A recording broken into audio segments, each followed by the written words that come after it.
બાળકના જન્મ પછી કે પ્રસવ પછી માતાને જો ખૂબ જ ચિંતા થતી હોય, અતિશય ગુસ્સો આવે છે, અતિશય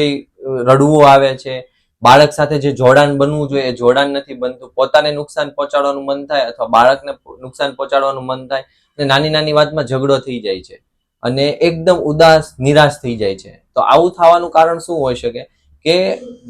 બાળકના જન્મ પછી અથવા પ્રસવ પછી હોર્મોનલ ઇમ્બેલેન્સના લીધે તમારા જે માનસિક મગજના જે રસાયણો છે એના પર ખૂબ અસર પડતી હોય ને એના લીધે આવા બધા સિમ્ટમો આવતા હોય ને આ વસ્તુને પોસ્ટપાર્ટમ ડિપ્રેશન કહેવામાં આવે છે. એટલે જો આ વસ્તુ તમને તકલીફ થઈ છે તો આમાંથી તમે ધીમે ધીમે ધીમે જો સરખી રીતે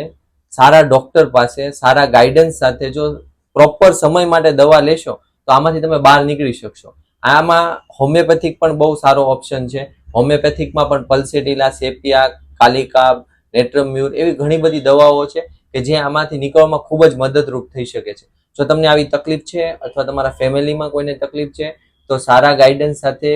પ્રોપરલી દવા લ્યો